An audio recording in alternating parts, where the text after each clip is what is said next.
Okay, picture this. You're trekking deep into the jungles of 13th century Myanmar. You push past one last branch, and suddenly you're looking out onto a massive plain. But it's what's on the plain that takes your breath away. Literally thousands of golden temple spires stretching as far as you can see. You've just stumbled upon Bagan, the incredible capital of a lost empire. So today we're going to dig into how this jaw-dropping city rose to such glory, and then how it just vanished. Even the legendary Marco Polo was floored by this place. In the late 1200s, he was traveling for the Mongol Emperor Kublai Khan. And after this brutal 15-day journey through forests just thick with elephants and rhinos, he arrives at a city he calls Mien. And what he saw there, even as it was starting to crumble, was so amazing that it became a major highlight in his famous book. And yeah, here's why he was so stunned. At its absolute peak, the plain of Bagan was home to over 4,000 temples, stupas, and monasteries. I mean, just try to wrap your head around that.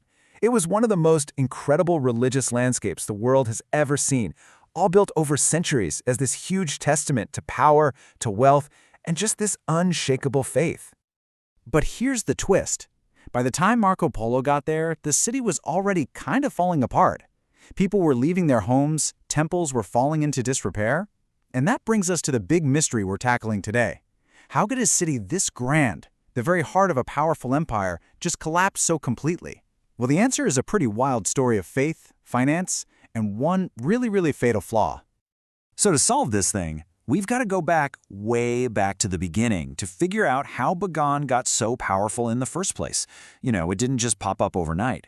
It grew from this small, humble fortress into the booming center of a huge empire that ended up unifying the lands of modern-day Myanmar.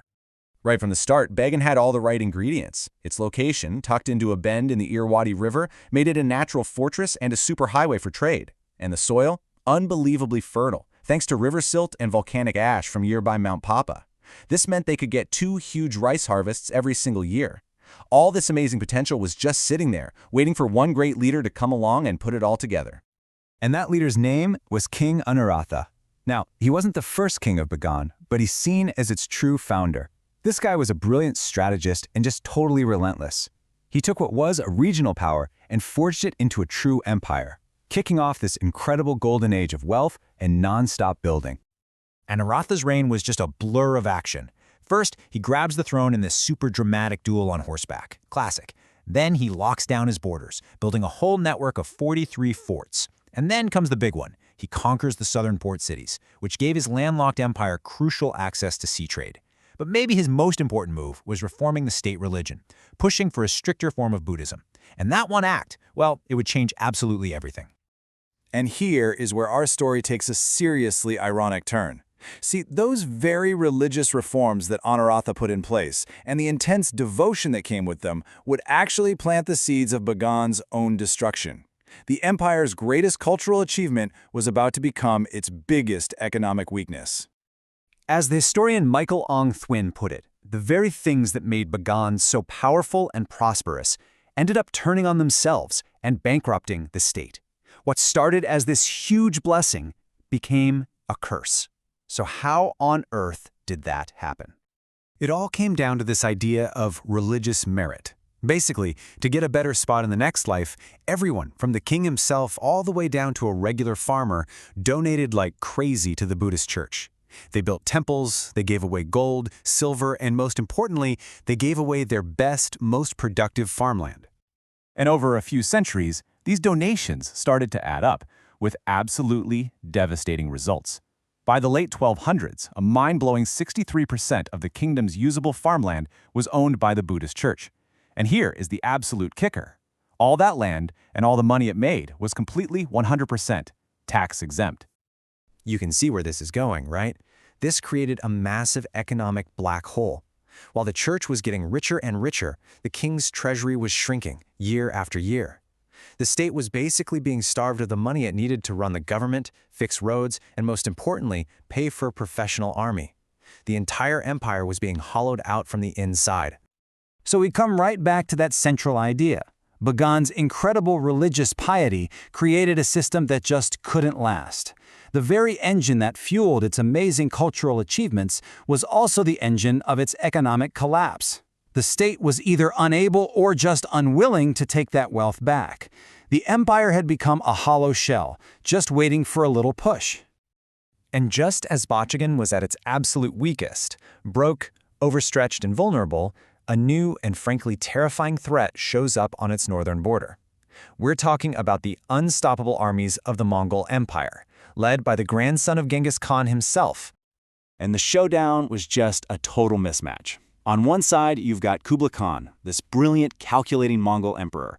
And on the other, you've got King Naratha of Bagan, a ruler so arrogant and so gluttonous, they say he ate 300 different curry dishes every single day. Yeah, it was a recipe for disaster.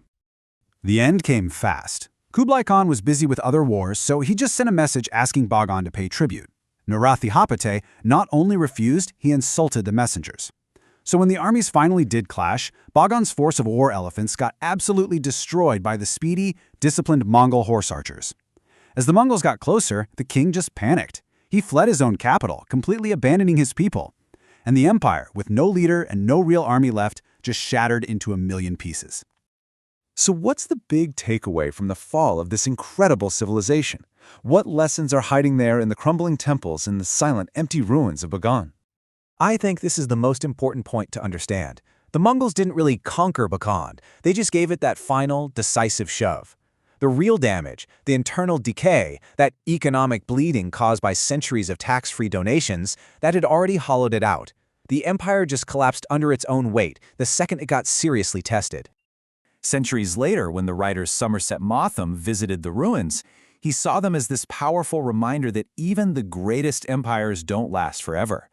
He saw this once booming capital reduced to a straggling village surrounded by these magnificent ruins, and it just speaks to how fragile all our grand plans really are. And that really brings us to a final, pretty deep question. After all the kings are gone, the armies are defeated, and the gold is all scattered, what's actually left behind? Maybe the best answer comes from someone who lived in Bagan itself. These words were written by a court minister named Ananta Surya, not when things were great, but while he was in prison, waiting to be executed. He says a king's fortune is like a bubble on the ocean. It's there for a second, and then it's gone. In the end, what's left of Bagan isn't the kings or the gold. It's the silent, enduring beauty of its temples, a final, timeless reminder that everything, no matter how magnificent, must eventually pass.